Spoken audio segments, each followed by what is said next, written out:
Alright, ladies and gentlemen, this is SportsDumb coming back with another video. And this video I have to name Two Worlds Collide. This is Q&A with WWE superstar Daniel Bryan.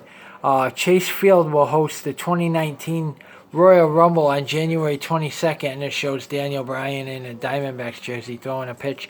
And I will leave description in the I will leave a link in the description below on the article from MLB.com. And I believe it was Ian Brown or something like that.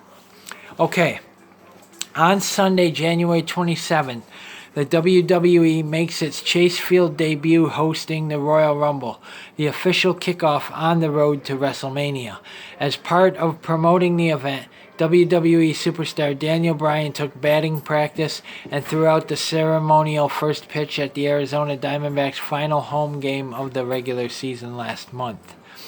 In addition, the Aberdeen, Washington native took time out to open up his memories of the national pastime.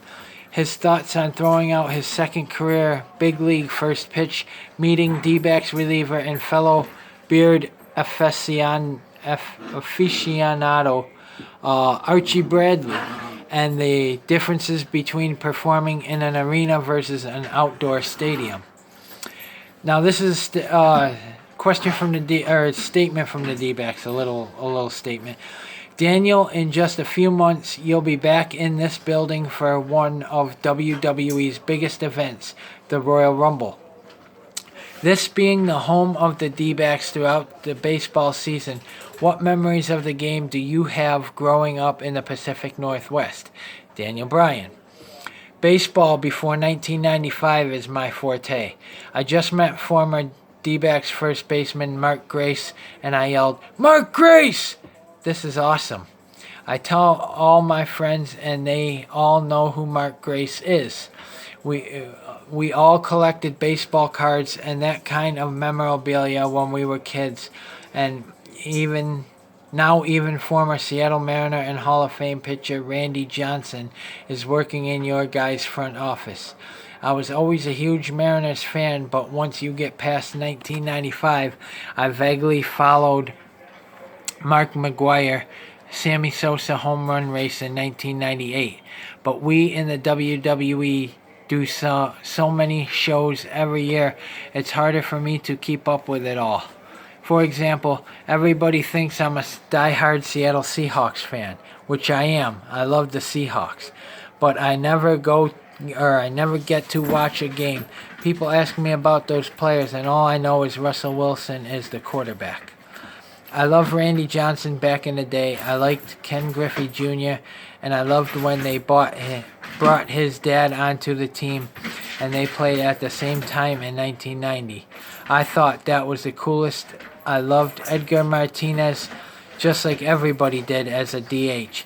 He was hitting over 300. He seemed to get better as he got older. D-backs question for Daniel Bryan. You threw out a first pitch for the Phillies a few years back, but this was your first invite to batting practice with the MLB team. Did you play a lot growing up? Daniel Bryan. I haven't played baseball since I was 13 years old, and I was not good. So doing BP or throwing out a first pitch or those things where it's like, oh, I don't want to go out there and make a fool of myself. I'm trying to hype up the Royal Rumble, and imagine me coming out there in front of all these people, and they're like, oh, this is the WWE guy. Let's see how you can throw a pitch. And it's like bounce, bounce, bounce. It's interesting because in the entertainment world, for many in the rest of the world, all news is good news when it comes to event promotion. Oh wow, WWE wrestler throws the worst first pitch in the history of baseball. Might make for a better headline than me, just throwing an average first pitch. The one I did with the Phillies a few years back went well. Here I want to throw the pitch from the mound because the Phillies wouldn't let me do that. But I don't think teams like that. The Phillies gave me plenty of time to warm up. It was purely luck that it went so well there. I was throwing warm-up pitches in the batting cages, and I hadn't thrown a baseball in I don't know how long. I will say, one of the things that saved me then was I played a lot of fetch with my fellow lab, Asparagus the Wonder Dog. So the notion of throwing a ball is not completely foreign to me. D-backs. With you having your signature beard, meeting D-backs reliever Archie Bradley, who has his own unique facial hair, was probably inevitable today. We heard his beard guy even gave you a free touch-up. Daniel Bryan. When I first showed up at Chase Field today, I looked infinitely wilder than I do now. He got me set up with his guy and got me groomed up. As they say in the beard community, I'm now high and tight.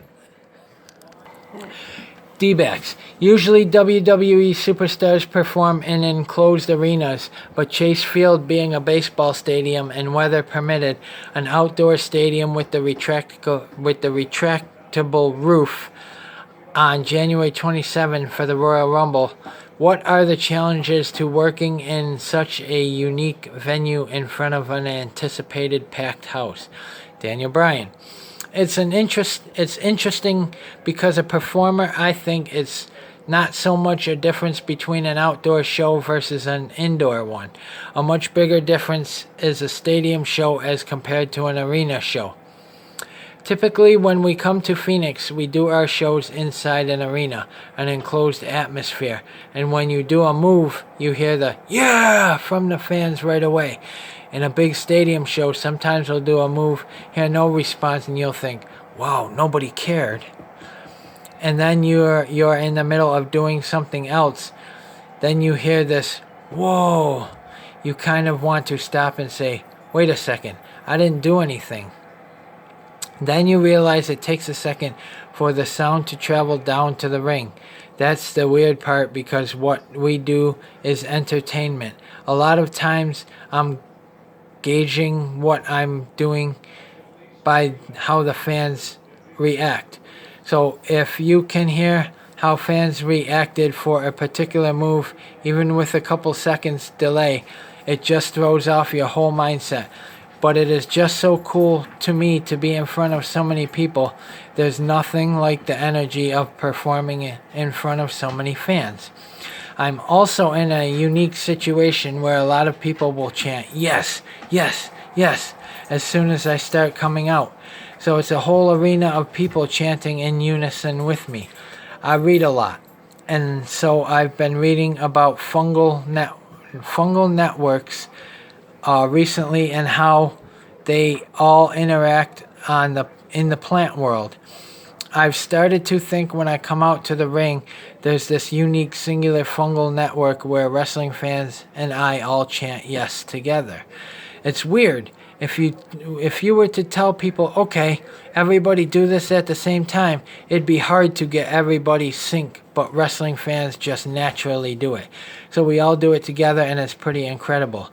Tickets for the Royal Rumble on January 27th are on sale through Chase Field box office or at Ticketmaster.com. Read more at ArizonaDiamondbacks.com. So I think this is a unique situation for Daniel and the rest of the wrestlers. I think it's going to be fun being in Chase Field in Phoenix. I will have to watch the Royal Rumble because I like to see how things differ from being an indoor to an outdoor arena. The D-backs say they're outdoor, but they got a roof, so they retractable roof, so they can be indoor or outdoor. More indoor, I think, though. But anyway, comment in the comment section below on what you think. And as always, if you like my videos, like, subscribe, and hit that bell notification so you don't miss a video. And as always, go Diamondbacks, go Bills, go Sabres, go Lakers, go Bandits, and go Buffalo State Bengals.